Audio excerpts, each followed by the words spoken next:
तीन दामाद की सास पार्ट 1। कावेरी जी के पति का देहांत हुए काफ़ी वक्त हो गया था। कावेरी जी की 3 बेटियां थीं, ईशा, मोहिनी और सुहाना। तीनों ही काफ़ी होशियार और नौकरी करने वाली थी।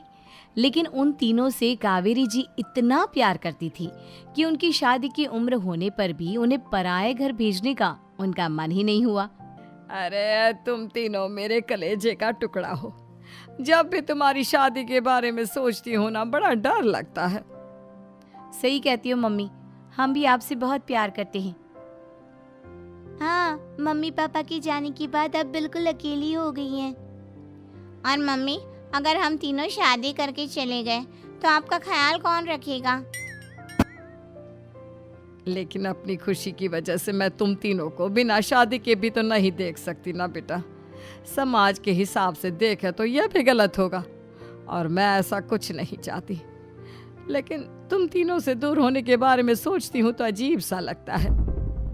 लेकिन मम्मी, हम आपको इस तरह अकेला छोड़कर नहीं जा सकते। एक काम करते हैं मम्मी, शादी के बाद ना आप मेरे साथ मेरे ससुराल में चलना और मेरे साथ ही रहना। अच्छा, और तेरी सास मुझे रहने देगी तेरे ससुराल में? अरे बेटा, वहाँ ऐसा नहीं होता। बेटी की माँ कभी अपनी बेटी के ससुराल जाकर नहीं रह सकती। एक काम करते हैं माँ, आप ईशा और सुहानी की शादी कर दीजिए और मैं हमेशा आपका बेटा बनकर आपके साथ ही रहूंगी। मुझे नहीं करनी शादी। अरे मेरी बेटियां मुझसे कितना प्यार करती है, मेरी वजह से अपनी पूरी जिंदगी दांव पर लगाने को तैयार है। लेकिन मैंने ना इससे भी एक अच्छा उपाय सोचा है। क्या मम्मी? अगर आपके पास कोई सोल्यूशन है तो फिर क्यों परेशान हो आप? बताइए, क्या करना चाहती हैं आप? मैंने सोचा है कि अखबार में इश्तिहार देकर तुम तीनों के लिए 3 घर जमाई दामाद ढूंढ लूंगी।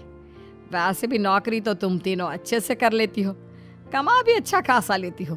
कोई भी लड़का तैयार हो जाएगा तुमसे शादी करने के लिए। अरे मम्मी, ये हुई ना बात। इससे हमें आपसे दूर भी नहीं जाना पड़ेगा और आपको अकेला भी नहीं रहना पड़ेगा। हाँ मम्मी, ये बहुत अच्छा तरीका है। मैं तो कहती हूँ आज ही अखबार में ऐड निकलवा देते हैं। बिल्कुल, आज ऑफिस जाते वक्त मैं ये काम कर दूंगी। और कुछ ही दिनों के बाद कावेरी जी को 3 घर जमाई दामाद विवेक, सुमित और अविनाश मिल जाते हैं और वो उन तीनों लड़कों से अपनी तीनों बेटियों की शादी करवा देती है।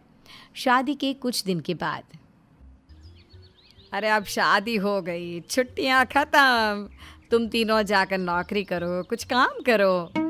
अरे मम्मी जी, कमाल करती हैं आप।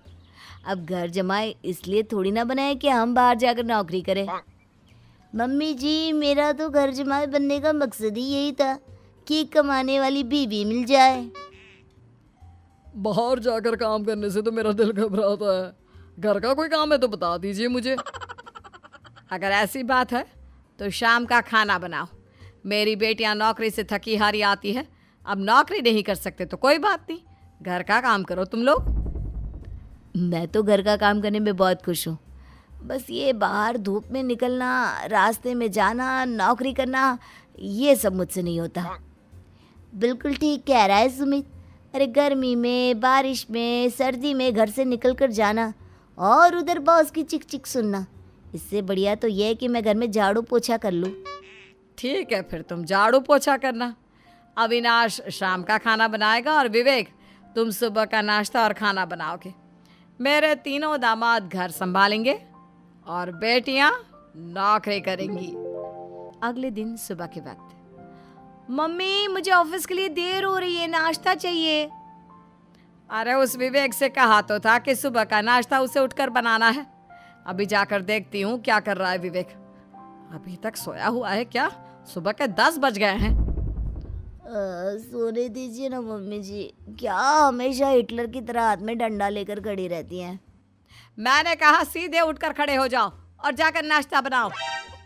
लेकिन मम्मी जी, बिस्तर में से निकलते ही कोई नाश्ता कैसे बनाएगा? 2 मिनट, वॉशरूम जाकर आता हूँ। बिल्कुल नहीं, सीधे रसोई में पहुंचो, मेरी बेटी को ऑफिस जाने में देर हो रही है।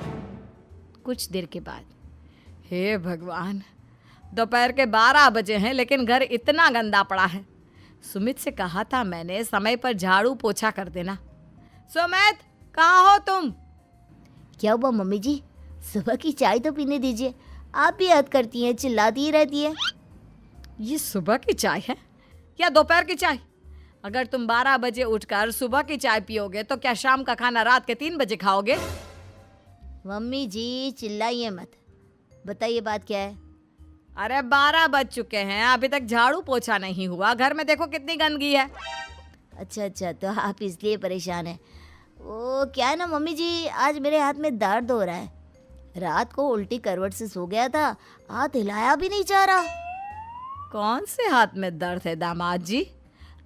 इस सीधे हाथ में मम्मी जी, हाथ हिल भी नहीं रहा है। विवेक, सुन लिया तुमने? सुमित के हाथ में इतना दर्द है कि बेचारे का हाथ भी नहीं हिल रहा। आज तो ये खाना भी नहीं खा पाएगा, तो एक जन का खाना कम ही बनाना। ठीक है मम्मी जी। अरे नहीं मम्मी जी, मेरे कहने का मतलब वो नहीं था। मेरा मतलब है खाना तो खाऊंगा ना। अरे लेकिन कैसे? हाथ तो हिल भी नहीं रहा है। अरे मम्मी जी, आपको ना किसी जेल में जेलर होना चाहिए था। बेकार में हमारी सास बनकर जिंदगी खराब कर रही हैं। अरे लगाता हूँ पोछा। एक बेचारा घर जमाई और कर भी क्या सकता है। शाम को जब ईशा, सुहाना और मोहिनी ऑफिस से लौट कर आती हैं। मम्मी, शाम के खाने में क्या बना है? अब ये तो तेरे पति को ही मालूम होगा ना बेटा, उसने ही खाने की जिम्मेदारी ली थी। लगता है मम्मी आपने ये घर जमाए वाला तरीका अपनाकर मुसीबत मोल ले ली है। आपके तीनों घर जमाए कितने आलसी हैं। मेरे वाले को देखो, दोपहर के 12 बजे सुबह की चाय पीता है और काम क्या करना चाहता था? घर का झाड़ू पोछा। मम्मी बता रही थी कि आज उसने घर का झाड़ू पोछा शाम के 5 बजे किया था। अब क्या बताऊं बेटा, सुबह से हाथ दर्द का बहाना करके बैठ गया था। कहता है हाथ में बहुत दर्द हो रहा है, हिला भी नहीं जा रहा। सब बहाने मम्मी। ये तीनों घर जमाए मिलकर ना बस बैठकर खाना खाना चाहते हैं, काम धाम तो बिल्कुल नहीं करना चाहते। अरे लेकिन ऐसे काम नहीं चलेगा ना, मुझे इन तीनों को सबक सिखाना ही पड़ेगा। अरे तो मम्मी, आप हिटलर से कम है क्या? आपने जब हम तीनों को सबक सिखा कर इतना लायक बना दिया, तो इन तीनों नालायक दामाद को भी आप कुछ न कुछ तो बना ही देंगी। हाँ मम्मी, बस अपने अंदर के हिटलर को बाहर लाइए और अपनी तीनों दामादों को अच्छी तरह से सबक सिखाइए। रही बात आपकी बेटियों की, तो हम तीनों तो हमेशा से आपके साथ हैं। अरे लेकिन बेटा, इस काम के लिए तुम तीनों को मेहनत करनी पड़ेगी। कैसी मेहनत मम्मी? ऑफिस में तो वैसे ही बहुत मेहनत करते हैं हम तीनों। अरे प्रेग्नेंट हो जाओ, प्रेगनेंसी का बहाना बनाकर कह दो कि तुम तीनों ने नौकरी छोड़ दी है 2 साल के लिए, और जब घर में खाने के पैसे नहीं होंगे तो अपने आप काम पर जाएंगे ये तीनों। वाह मम्मी, क्या आइडिया दिया है।